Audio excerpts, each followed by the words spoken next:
Radio live news update brought to you by Josco jewellers ഷോറൂമുകളിൽ സ്വർണ്ണ വജ്രാഭരണങ്ങൾക്ക് ഓഫറുകളുടെയും സമ്മാനങ്ങളുടെയും വിരുന്നൊരുക്കി ജൂൺ 21 മുതൽ ഗ്രാൻഡ് NRI ഗോൾഡൻ ഫെസ്റ്റ്. നമസ്കാരം, ലൈവ് ന്യൂസ് അപ്ഡേറ്റിലേക്ക് സ്വാഗതം. വാർത്തകളുമായി അരുൺ. പ്രതിസന്ധിയിലായ മേഖലയെ പുനഃക്രമീകരിക്കാനുള്ള സർക്കാർ പദ്ധതികളുടെ ഭാഗമായി പരിസ്ഥിതി സെക്രട്ടറി സ്റ്റീവ് റീഡ് ഇന്ന് പുതിയ വാട്ടർ ഓംബുഡ്സ്മാൻ പ്രഖ്യാപിക്കും. ഇംഗ്ലണ്ടിനും വെയിൽസിനും വേണ്ടിയുള്ള വ്യവസായ നിരീക്ഷണ സ്ഥാപനമായ ഔഫ്വാട്ടിന്റെ പിരിച്ചുവിടൽ ഉൾപ്പെടെയുള്ള ജോൺ കൺലിഫ് ആരംഭിച്ച അവലോകനത്തിൽ ശുപാർശ ചെയ്യുന്ന വലിയ മാറ്റങ്ങളിൽ ഈ സംഘടനയും ഉൾപ്പെടും. സാമ്പത്തിക തകർച്ചയ്ക്ക് ശേഷം ബാങ്കുകളുടെ മേൽനോട്ടത്തിന് സമാനമായി മേൽനോട്ട അധികാരങ്ങളുള്ള ഒരു റെഗുലേറ്റർ ഔഫ്വാട്ടിനെ മാറ്റിസ്ഥാപിക്കും. ജല കമ്പനികൾക്കുള്ളിൽ പ്രവർത്തിക്കാനും അവർ നിയമം അനുസരിക്കുന്നുണ്ടെന്നും പരിസ്ഥിതി മെച്ചപ്പെടുത്തുന്നുണ്ടെന്നും ഉറപ്പാക്കാൻ വിദഗ്ധരെ നിയമിക്കും. കൺസ്യൂമർ കൗൺസിൽ ഫോർ വാട്ടർ മാറ്റിസ്ഥാപിക്കുന്ന പുതിയ ഓംബുഡ്സ്മാൻ അവരുടെ പൂന്തോട്ടങ്ങളിലെ മലിനജല വെള്ളപ്പൊക്കം, പൈപ്പുകൾ പൊട്ടി വരണ്ടു പോകുന്നത് പോലുള്ള ജലകമ്പനികളിൽ നിന്നുള്ള പ്രശ്നങ്ങൾ നേരിടുന്ന ഉപഭോക്താക്കളെ സഹായിക്കുന്നതിന് നിയമപരമായ അധികാരങ്ങൾ ശക്തിപ്പെടുത്തിയിരിക്കും. ദിവസങ്ങളോളം വെള്ളമില്ലാതെ വലയുമ്പോൾ ജലകമ്പനികൾ പ്രതികരിക്കുകയും അവർക്ക് ശരിയായ നഷ്ടപരിഹാരം നൽകുകയും ചെയ്യുന്നത് നിലവിൽ ജല ഉപഭോക്താക്കൾക്ക് ബുദ്ധിമുട്ടാണ്. CCWയിൽ ഷൈനപ്പ് ചെയ്യുന്നത് ജലകമ്പനികൾക്ക് സ്വമേധയാ ഉള്ളതാണ്. കൂടാതെ പരാതികൾ പരിഹരിക്കേണ്ടത് പലപ്പോഴും പ്രാദേശിക MPമാരുടെ ഉത്തരവാദിത്വവുമാണ്. ഞായറാഴ്ച നടന്ന പ്രക്ഷേപണ അഭിമുഖങ്ങളിൽ ഔഫ്വാട്ട് പരാജയപ്പെട്ടു എന്നും അദ്ദേഹം മുഴുവൻ സിസ്റ്റത്തെയും മാറ്റും എന്നും റീഡ് പറഞ്ഞു. 1989 സ്ഥാപിതമായതു മുതൽ ജല അടിസ്ഥാന സൗകര്യങ്ങളിൽ നിക്ഷേപം നടത്താത്തതും കമ്പനികളുടെ സാമ്പത്തിക ദുരുപയോഗവും ഔഫ്വാട്ട് നടത്തിയിട്ടുണ്ട് എന്ന് വിമർശകർ ചൂണ്ടിക്കാട്ടുന്നുമുണ്ട്. സ്റ്റാമ്പ് ഡ്യൂട്ടിയിലെ താൽക്കാലിക വെട്ടിക്കുറവുകളും രണ്ടാമത്തെ വീടുകളുടെ കൗൺസിൽ നികുതിയിലെ സമീപകാല വർധനവും അവസാനിച്ചതിന് ശേഷം ജൂലൈയിൽ UK വിൽപ്പനയ്ക്കെത്തുന്ന വീടുകളുടെ ശരാശരി വില 20 വർഷത്തിനിടയിലെ ഏറ്റവും വലിയ പ്രതിമാസ തുകയായി കുറഞ്ഞുവെന്ന് ഒരു പ്രോപ്പർട്ടി വെബ്സൈറ്റ് പറയുന്നു. പുതിയ വിൽപ്പനക്കാർ ചോദിക്കുന്ന ശരാശരി വില ഒരു മാസം മുമ്പുള്ളതിനേക്കാൾ 1.2% അഥവാ 4,531 പൗണ്ട് കുറഞ്ഞ 3,73,709 പൗണ്ടായി. പരമ്പരാഗത വേനൽക്കാല അവധിക്കാല സീസണിന്റെ തുടക്കത്തിൽ ജൂലൈയിൽ വീടുകളുടെ വിലയിൽ സാധാരണയായി സീസണിൽ ഇടിവുണ്ടാകുമെങ്കിലും 2002 സൂചിക ആരംഭിച്ചതിന് ശേഷം റൈറ്റ് മൂവ് രേഖപ്പെടുത്തിയ ഏറ്റവും വലിയ പ്രതിമാസ വില ഇടിവാണ് ഈ മാസത്തെ ഇടിവ്. വിൽപ്പനയ്ക്കുള്ള പ്രോപ്പർട്ടികളുടെ എണ്ണവും പ്രോപ്പർട്ടി വില വർധനവിന് കാരണമാകുന്നുണ്ട്. ഇത് ഒരു ദശാബ്ദത്തിനിടയിലെ ഏറ്റവും ഉയർന്ന നിലയിലെത്തിയിരിക്കുന്നു. വേനൽക്കാലത്ത് വിൽക്കാൻ ആഗ്രഹിക്കുന്ന വീട്ടുടമസ്ഥർ വസന്തകാലത്തേക്കാൾ സാധ്യതയുള്ള വാങ്ങുന്നവരുടെ ശ്രദ്ധ ആകർഷിക്കാൻ കൂടുതൽ കഠിനാധ്വാനം ചെയ്യേണ്ടതുണ്ട് എന്ന് വെബ്സൈറ്റും കണ്ടെത്തിയിട്ടുണ്ട്. ഈ വിപണിയിൽ ഓർമ്മിക്കേണ്ട ഏറ്റവും പ്രധാനപ്പെട്ട കാര്യം വിൽപ്പനയ്ക്ക് വില പ്രധാനമാണ് എന്നതാണ്. റൈറ്റ് മൂവിലെ പ്രോപ്പർട്ടി വിദഗ്ധരായിട്ടുള്ള കോളിൻ ബോബ്കോക്ക് പറയുന്നുമുണ്ട്. പതിറ്റാണ്ടിലെ ഉയർന്ന നിലവാരത്തിലുള്ള വാങ്ങുന്നവർക്കുള്ള തിരഞ്ഞെടുപ്പ് അർത്ഥമാക്കുന്നത് അവരുടെ പ്രദേശത്ത് ലഭ്യമായ മറ്റ് പല വീടുകളെക്കാളും ഒരു വീട് അമിതമായി വിലയുള്ളതായി കാണപ്പെടുമ്പോൾ വിവേകമുള്ള വാങ്ങുന്നവർക്ക് പെട്ടെന്ന് കണ്ടെത്താൻ കഴിയും എന്നതും സൂചിപ്പിക്കുന്നുണ്ട്. 29% ശമ്പള വർധനവ് എന്ന ആവശ്യം നേടിയെടുക്കാൻ ദീർഘകാല സമരത്തിന് തയ്യാറെന്ന് ബ്രിട്ടീഷ് മെഡിക്കൽ അസോസിയേഷൻ. റെസിഡന്റ് ഡോക്ടർമാർക്ക് നഷ്ടമായ ശമ്പള മൂല്യം കിട്ടണമെന്ന് അവർ വാദിക്കുന്നു. മുൻ ടോറി ഗവൺമെന്റിന്റെ താഴെ ഇറക്കാൻ ജനങ്ങളെ കൊണ്ട് വോട്ട് ചെയ്യിപ്പിക്കുന്നതിൽ ഈ റെസിഡന്റ് ഡോക്ടർമാരുടെ സമരങ്ങൾ സുപ്രധാനമായി മാറിയിരുന്നു. എന്നാൽ ഇതിന്റെ ഗുണങ്ങൾ ആസ്വദിച്ച് ഭരണത്തിലേറിയ ലേബർ ഗവൺമെന്റ് പാരിതോഷികമായി നൽകിയ ശമ്പള വർധനവിലും ഇവർ തൃപ്തരല്ല. ഇതോടെ വീണ്ടും സമരപാതയിലാണ് ഡോക്ടർമാർ.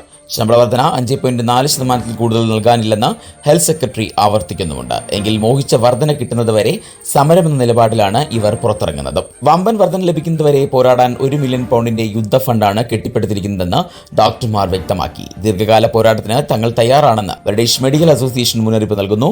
വെസ്റ്റ് റീറ്റിംഗുമായുള്ള ചർച്ചകൾ പരാജയപ്പെട്ടാൽ ഇതുമായി മുന്നോട്ട് കൊണ്ടുപോകുമെന്നാണ് നിലപാടും. സമരം വരെ ദുരിതം നീട്ടിക്കൊണ്ടുപോകാനുള്ള തോതിൽ ഫണ്ട് റിസർവ് ചെയ്തിട്ടുണ്ടെന്നും BMA മന്ത്രിമാരെ ഓർമ്മിപ്പിക്കുന്നു. 29% വർധനവ് ലഭിക്കാനായി 1 മില്യൺ പൗണ്ടാണ് നിലവിൽ ഒരുക്കിയിരിക്കുന്നത്. ഇത് 50 മില്യൺ പൗണ്ട് വരെ നീട്ടാനുള്ള തയ്യാറെടുപ്പ് നടത്തിയിട്ടുണ്ട് എന്ന് BMA വ്യക്തമാക്കുന്നു. വെള്ളിയാഴ്ച രാവിലെ 7 മുതൽ 5 ദിവസത്തെ പണിമുടക്ക് ആരംഭിക്കാനിരിക്കവേ ഒത്തുതീർപ്പ് നടക്കില്ലെന്ന സൂചനയിലാണ് ഇതോടെ പുറത്തുവരുന്നത്.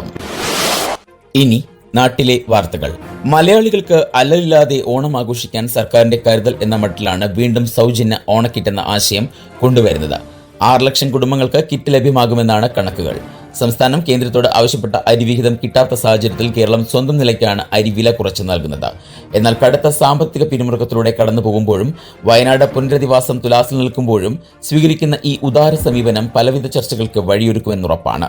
തദ്ദേശ തിരഞ്ഞെടുപ്പ് മുന്നിൽ കണ്ടാണോ കോവിഡ് കാല മാതൃകയിൽ ഈ കിറ്റ് വിതരണം എന്നതാണ് അതിൽ പ്രധാനം. ഇതിന് മുൻപും വോട്ട് പിടിക്കാൻ തമിഴ്നാട് ശൈലി പിണറായി സർക്കാർ കൊണ്ടുവന്നതിനെതിരെ വിമർശനങ്ങൾ ഉയർന്നിരുന്നു. വറുതിയുടെ കാലത്ത് തുടർച്ചയായി കിറ്റ് നൽകിയത് തുടർഭരണത്തിന് സഹായിച്ചു എന്ന വിലയിരുത്തൽ ഇടതുപക്ഷത്തിന് നേരത്തെ തന്നെയുണ്ട്. ഇതിന്റെ ചുവടുപിടിച്ച് 2021 തെരഞ്ഞെടുപ്പിൽ UDF കിറ്റ് വാഗ്ദാനം മുന്നോട്ട് വച്ചെങ്കിലും ഫലം കണ്ടില്ല. സംസ്ഥാനത്ത് ഇന്ന് ശക്തമായ മഴയ്ക്ക് സാധ്യതയെന്ന് കേന്ദ്ര കാലാവസ്ഥാ വകുപ്പിന്റെ മുന്നറിയിപ്പ്. വടക്കൻ കേരളത്തിലും മലയോര മേഖലകളിലും മഴ കനത്തേക്കും. എറണാകുളം, ഇടുക്കി, തൃശൂർ, പാലക്കാട്, മലപ്പുറം, കോഴിക്കോട്, വയനാട്, കണ്ണൂർ, കാസർഗോഡ് ജില്ലകളിൽ യെല്ലോ അലർട്ട് പ്രഖ്യാപിച്ചു. മഴയ്ക്കൊപ്പം ശക്തമായ കാറ്റിനും സാധ്യതയുണ്ട്. തിരുവനന്തപുരം, കൊല്ലം, ആലപ്പുഴ, കണ്ണൂർ, കാസർഗോഡ് ജില്ലകളിലെ തീരങ്ങളിൽ ഉയർന്ന തിരമാലയ്ക്കും കടലാക്രമണത്തിനും സാധ്യതയുണ്ടെന്ന് ദേശീയ സമുദ്രസ്ഥിതി പഠന ഗവേഷണ കേന്ദ്രം അറിയിച്ചു. കേരള, കർണാടക, ലക്ഷദ്വീപ് തീരങ്ങളിൽ മീൻപിടുത്തത്തിന് ഏർപ്പെടുത്തിയ വിലക്ക് തുടരും. അടുത്ത 3 മണിക്കൂറിൽ കേരളത്തിലെ എല്ലാ ജില്ലകളിലും ഒറ്റപ്പെട്ട ഇടങ്ങളിൽ ഇടത്തരം മഴയ്ക്കും മണിക്കൂറിൽ 40 കിലോമീറ്റർ വരെ വേഗതയിൽ ശക്തമായ കാറ്റിനും സാധ്യതയുണ്ടെന്ന് കേന്ദ്ര കാലാവസ്ഥാ വകുപ്പ് അറിയിച്ചു. സംസ്ഥാനത്ത് സ്വകാര്യ ബസ്സുകളുടെ അനിശ്ചിതകാല പണിമുടക്ക് നാളെ മുതൽ. വിദ്യാർത്ഥികളുടെ യാത്രാ നിരക്ക് വർദ്ധിപ്പിക്കുക, പെർമിറ്റ് പുതുക്കുക തുടങ്ങിയ ആവശ്യങ്ങൾ അനുകൂല തീരുമാനമാകാത്തതിനെ തുടർന്നാണ് സംയുക്ത സമരസമിതി അനിശ്ചിതകാല പണിമുടക്കിലേക്ക് പോകുന്നത്. കഴിഞ്ഞ ദിവസം ഗതാഗത മന്ത്രിയുമായി ബസ് ഉടമകൾ നടത്തിയ ചർച്ചയിലും ധാരണയായിരുന്നില്ല. ബസ് ഓപ്പറേറ്റേഴ്സ് ഫോറം സമരത്തിൽ നിന്ന് അതേസമയം പിന്മാറിയിരുന്നു. ചൊവ്വാഴ്ചയ്ക്ക് മുൻപ് വീണ്ടും ചർച്ച ചെയ്യാമെന്ന് മന്ത്രി പറഞ്ഞിരുന്നുവെങ്കിലും ഇതുവരെ ബസ് ഉടമകൾക്ക് അറിയിപ്പൊന്നും ലഭിച്ചിട്ടില്ല. വിദ്യാർത്ഥികളുടെ യാത്രാ നിരക്ക് വർദ്ധിപ്പിക്കുന്നതിൽ ഗതാഗത സെക്രട്ടറി വിദ്യാർത്ഥി സംഘടനകളുമായി ചർച്ച നടത്തുമെന്നും പെർമിറ്റ് പുതുക്കുന്നതിൽ മുഖ്യമന്ത്രിയുമായി കൂടിയാലോചിച്ച് തീരുമാനമെടുക്കുമെന്നും ഗതാഗത മന്ത്രി പറഞ്ഞിരുന്നു. ഇനി സ്പോർട്സ് വാർത്തകൾ. റയൽ മാഡ്രിഡ് താരം റോഡ്രിഗോ ഗോസിനെ സ്വന്തമാക്കാൻ ലിവർപൂൾ ശ്രമിക്കുന്നതായി സ്പാനിഷ് മാധ്യമങ്ങൾ റിപ്പോർട്ട് ചെയ്യുന്നു. റോഡ്രിഗോയുടെ ഭാവി അനിശ്ചിതത്വത്തിലായ സാഹചര്യത്തിലാണ് ലിവർപൂൾ ഈ നീക്കത്തിന് ശ്രമിക്കുന്നത്. ഒരു അറ്റാക്കിംഗ് താരത്തെ സ്വന്തമാക്കാൻ അവർ ആഗ്രഹിക്കുന്നുമുണ്ട്. 2017 സാന്റോസിലായിരുന്നപ്പോൾ തന്നെ ലിവർപൂൾ ലക്ഷ്യമിട്ട താരമാണ് റോഡ്രിഗോ.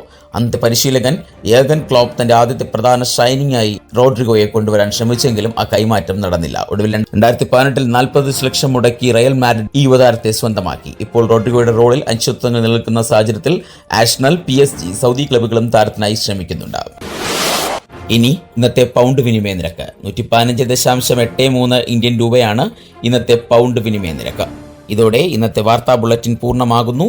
അടുത്ത ബുള്ളറ്റിനുമായി വരും മണിക്കൂറുകളിൽ കേട്ടുമുട്ടാം. നന്ദി, നമസ്കാരം.